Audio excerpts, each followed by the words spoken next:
দুঃখিত, আমার সঙ্গে কমরেড মীনাক্ষীরও আসার কথা ছিল, কিন্তু আপনারা জানেন গত ভোর রাতে কমরেড মীনাক্ষী মুখার্জির বাবাকে আইসিইউতে ভর্তি করতে হয়েছে।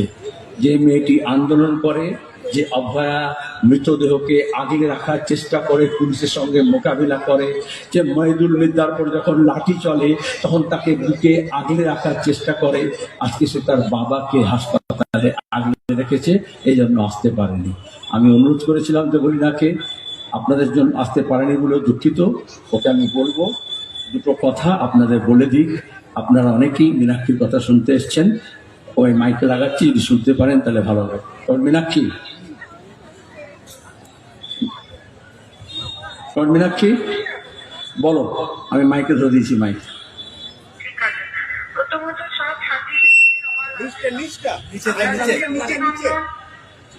যে আপনারা যে জনগণের অফিস, আমাদের পার্টির লাল ঝান্ডার অফিস, আজকে আবার সেখানে মানুষের অফিসে পরিণত করার জন্য, মানুষের জন্য জায়গা করে দিয়েছেন, তার জন্য সব সাথীদেরকে লাল সেলাম।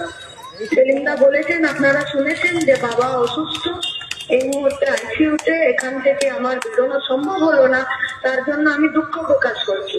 আমাদের অভিভাবক সম নেতৃত্ব, যার সংসদের ভেতর থেকে শুরু করে রাস্তা পর্যন্ত লড়াইয়ের অভিজ্ঞতা এবং লড়াইয়ের জেদ আছেন, তিনি আমাদের পার্টির রাজ্য সম্পাদক কমরেড মোহাম্মদ সেলিম ওখানে আছেন। তিনি বলবেন, আমার আপনাদের কাছে অনুরোধ, আপনারা তার কথা শুনুন এবং আগামী দিনের লড়াইয়ের বুথ থেকে শুরু করে বিধানসভা পর্যন্ত এই লড়াইয়ের বার্তা যাতে আমরা প্রত্যেকটা ঘরে নিয়ে যেতে পারি এবং তার কথা যাতে উপলব্ধি করে নিজেদের জায়গায় ফিরতে পারি।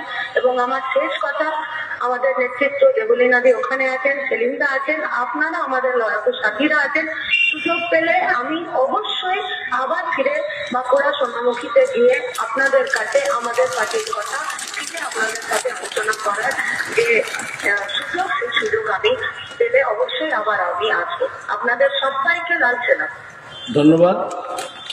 সবাই ফিরে তুমি আসবে এটা শুনে হাততালি দিয়ে স্বাগত জানিয়েছে। আমরা সবাই এই সবার তরফ থেকে মীনাক্ষীর বাবার দ্রুত সুস্থতা কামনা করছি।